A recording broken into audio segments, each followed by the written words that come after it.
10:44, ahí estamos con Fernando Mele porque es jueves y es día de biografías. Buenos días. Buenos días, ¿qué tal? Bien. Todo en orden. Bueno, me alegro mucho. ¿Qué traemos hoy?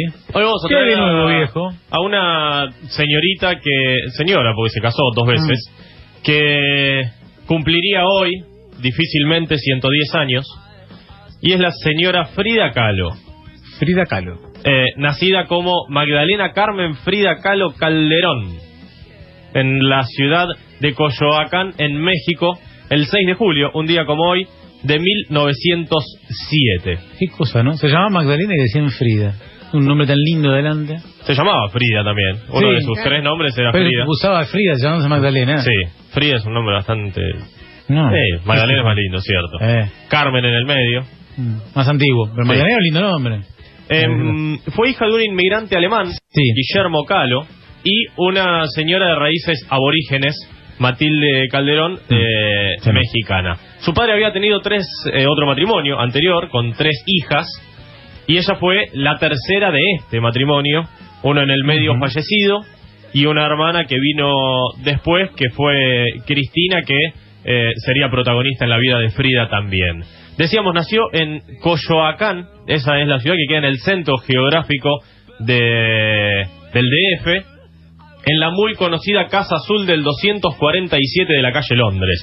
Muy conocida porque hoy allí es el Museo Frida Kahlo, que fue donado después de su muerte por su marido. Una vida tragiquísima. Aquellos que estén tristes, apaguen la radio. Tragiquísima, si es que existe ese término. A los 6 años... ¿El hincha de Racing? No.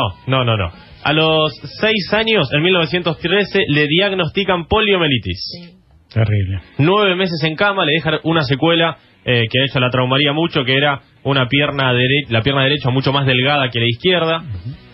En el colegio le decían Frida Kahlo la pata de palo, cosa que la traumaría muchísimo. No tenía muchos amigos de chiquito, por lo que vemos. No. Ya existía el bullying, ¿viste? Ya existía el bullying. La poliomielitis es una enfermedad, no digo que hoy no exista, pero está casi erradicada. Casi desaparecía, que tuvo un impacto en Argentina también muy fuerte. Muy fuerte. En una época era mucho más común ver gente que había sido víctima de la polio de chico. Es una enfermedad que va al sistema nervioso. Ajá, y que deja secuelas. Casi siempre en las extremidades. En las extremidades inferiores principalmente. Para paliar un poco esta situación, le recomendaron que haga deportes poco convencionales los que eligió, como el fútbol o el boxeo. Imaginemos una mujer en 1907 en México, una sociedad súper conservadora, haciendo fútbol o boxeo. Sí, rarísimo. Algo muy particular. Quería ser varón, Frida. Siempre impulsada por su padre. Veremos después que hasta se dejaba el bigote, por ejemplo. Tenía poco contacto con sus amiguitos, y esa soledad quedaría después marcada en algunos de sus cuadros. Sus cuadros, para ir anticipando un poco la historia, sus cuadros son su biografía. Hablar de la obra artística de Frida Kahlo es hablar exactamente de su vida, porque los cuadros reflejan cada uno de los momentos que ella fue transitando. Como digo, posteriormente pintará sobre su soledad en la infancia. Tiene una relación muy fuerte con su padre. Su padre tenía algunos ataques de epilepsia muy frecuentes. Se ven muy unidos por sus enfermedades. Su padre tenía una secuela de una enfermedad cerebral de cuando era joven. En 1925 había trabajado como aprendiz en un taller de grabado. Es allí cuando empieza a tener contacto con lo artístico. Pero antes había ingresado a la Escuela Nacional Preparatoria en la Ciudad de México, una prestigiosa institución educativa en México, que recientemente había permitido la llegada de mujeres. Había 35 mujeres, entre ellas Frida Kahlo, y 2.000 hombres. Hablamos, como decíamos, de una sociedad súper conservadora, y formó parte de un grupo de alumnos conocidos como los cachuchas. Antes que digan nada, otra cosa. En Latinoamérica quiere decir gorra. Cachucha, antes de que se piense mal. Unas gorras así con visera, y por eso se llamaban así. Acá serían los ameos. Serían posteriormente algunos intelectuales y políticos mexicanos. Entre ellos estaba quien sería su primer novio, Alejandro Gómez Arias. Eran un grupo de izquierda al que Frida Kahlo se empieza a involucrar. Durante esta época es que empieza a vestirse raro, con esos trajes tan exuberantes que le solíamos ver. Muchos se los prestaba la mucama, que había en su casa, porque era una señora de mucha tradición mexicana y todos esos vestidos coloridos era lo que ella empezaba a usar, y empezaba a tener ese aspecto casi de rasgos muy masculinos, con la ceja unida y muy marcada, con el bigote algo dejado. Y decíamos, en el 25 empieza a tener contacto con lo artístico. Nunca antes había mostrado ningún interés por esta cuestión, sí por las actividades deportivas, porque habíamos dicho la enfermedad se lo requería. ¿Hablamos de historia trágica? Dale. El 17 de septiembre de 1925 iba en el bondi. 18 años. Exacto. Iba en el bondi con su novio de entonces, con Alejandro. Al bondi lo choca un tranvía. El bondi queda estrolado contra una pared. Se le fracturó la columna vertebral en 3 partes. Escuchá. Se le fracturan 2 costillas, la clavícula, 3 fracturas en la pelvis. La pierna derecha se le fracturó en 11 pedazos, se le descolocó el hombro izquierdo, se le dislocó el pie derecho y un pasamanos le atravesó el abdomen de lado a lado. No puede ser. La juntaron en pedacitos. La juntaron en pedacitos. ¿Cómo sobrevivió? Eso es un mito. En cama. 32 cirugías le hicieron por dicho accidente, y ella acusó a ese tubo que le atravesó de lado a lado el hecho de haber perdido su virginidad. Dijo, no, yo soy virgen, el problema fue el tubo este que me atravesó, que era una parte del colectivo. Ponele. Dijimos, 32 operaciones, corsés de yeso, tuvo que usar durante muchísimo tiempo. El padre la pudo ir a ver a visitar después de mucho tiempo, porque toda la familia quedó en una gran depresión. Su hermana se enteró por el diario, no sabían dónde estaba, se enteró por el diario que había habido un accidente, y la fue a visitar al hospital. La madre estuvo un mes sin hablar. Sin embargo, Frida Kahlo, porque estaba muy deprimida del shock. Claro, los nervios. Sin embargo, salió adelante tras este accidente. Como decíamos antes, tenía que hacer mucho deporte para paliar las secuelas de la polio. En este caso todo lo contrario, tenía que quedarse mucho tiempo en cama, y ahí es cuando empezó a pintar, y en 1926 hizo su primer autorretrato. En México en esa época estaba muy instaurada la permisividad para con políticos de izquierda.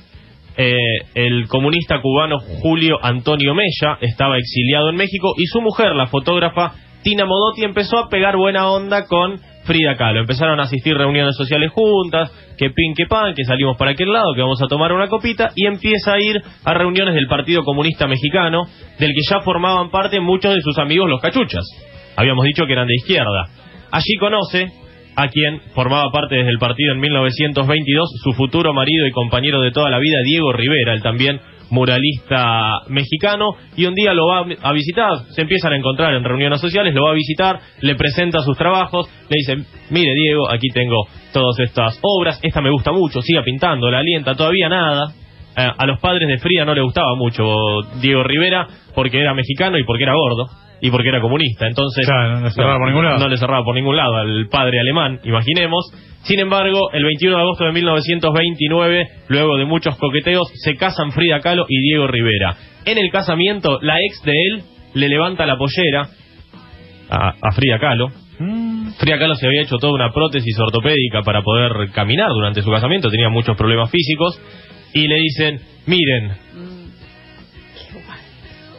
Diego Rivera cambió mis piernas por esto. Existían Natalia también. Frida Kahlo se va de la casa, después Diego Rivera lo va a buscar, tiene unos problemas bárbaros, pero un conflicto. Se lo definió como la unión entre un elefante y una paloma, por el gran tamaño de Diego Rivera, y que Frida Kahlo era muy chiquitita. Hablamos de tragedia. En 1930 se embaraza Frida Kahlo por primera vez. Pierde el embarazo a los 3 meses debido a las secuelas del accidente y a una mala posición del feto. Sería el primero de 3, esto se los anticipo. De 3 embarazos ninguno pudo llegar a nacer. Empieza a formar esta imagen que decíamos, empieza a tener reconocimiento artístico. Se tienen que exiliar de México, perseguidos por ser comunistas. Se van a Estados Unidos entre 1931 y el 34, principalmente a Nueva York y a Detroit. No le gusta a la sociedad estadounidense, la critica mucho, incluso en sus cuadros. Y, como decíamos, sufre otro aborto, esta vez en Detroit. pinta un cuadro, aquellos que puedan googlearlo, búsquenlo, Aborto en Detroit, así se llama, y es ella acostada en una cama con mucha simbología, tanto de un feto como de cuestiones norteamericanas. Vuelven a México, Rivera tiene un romance con su hermana, con Cristina. Ella se deprime mucho, se pelean un poco, pero continúan esta relación y teóricamente Rivera no era muy amable con Frida Kahlo, sino que era bastante violento en algunas circunstancias debido a su adicción al alcohol. Le pegaba. Ella lo toleraba. Entre 1937 y... nació para sufrir. No, este es un caos. Entre el 37 y el 39, después de la Guerra Civil Española, León Trotsky se tiene que exiliar a México y ellos alojan a Trotsky y a su mujer en su casa, y tiene un romance con Trotsky porque con Diego Rivera, Frida Kahlo dijeron, todo bien, pero además de nuestro matrimonio seamos libres sexualmente. Ajá. Entonces ella tiene un romance... ya estaba todo inventado. Ya estaba todo inventado. Tiene un romance con Trotsky. La acusan de amigos con derecho, digamos. La acusan de matar a Trotsky también. ¿También? Con izquierda también. Claro. A Trotsky lo mató un comisario ruso que no tenía nada que ver, pero le echaron la culpa a Frida. Ya que tiene tantos problemas, le echamos la culpa. En 1939 expone en París, empieza a tener relevancia internacional los cuadros de Frida Kahlo. Diego Rivera decía que Frida Kahlo pintaba una cuestión que no existía hasta el momento, que era cuestiones muy trágicas también. Va a París, conoce casi no podía pintar otra cosa. Exactamente. Hacía catarsis a través de los cuadros. Es que es lo que ella decía. Claro. En el 39 decíamos, va a París, conoce a Picasso. Ojo si no hubo ahí también un enganchecito con Picasso. Sí, aunque de Picasso también se duda mucho de su sexualidad, pero ya que estábamos. Ya que estábamos ahí. Y un pintor francés dice que Frida Kahlo era surrealista. Frida Kahlo dice... creían que yo era surrealista, pero no lo era. Nunca pinté mis sueños, pinté mi propia realidad. Cosa que es cierto como puede ser surrealista, algo que era tan propio de su vida.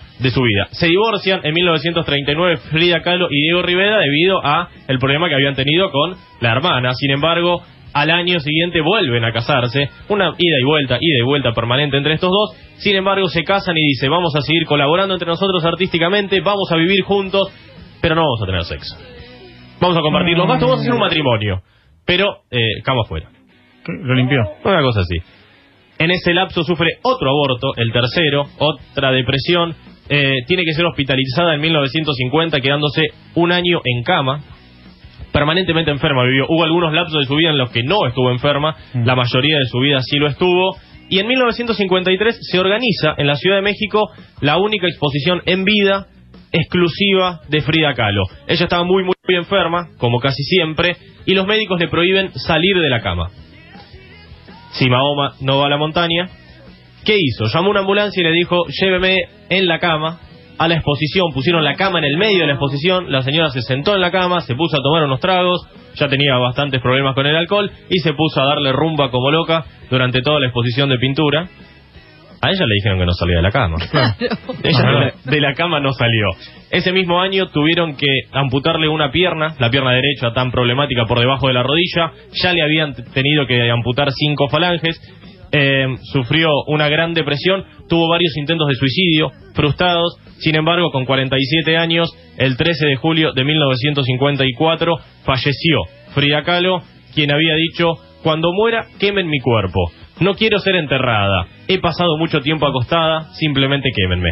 Claro. Algo lógico, no quería estar más tiempo acostada, incluso después de su muerte. Y en el último cuadro que pinta ella, pinta unas sandías. Empezó a pintar naturaleza muerta ya en la última etapa de su vida.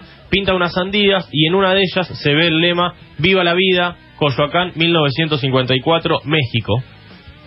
Ahora le vamos a hablar un poquito de este Viva la vida. Espero alegre la salida y espero no volver jamás. Había escrito en su diario, seguramente con la vida tan sufrida que tuvo, esperaba no volver para nada.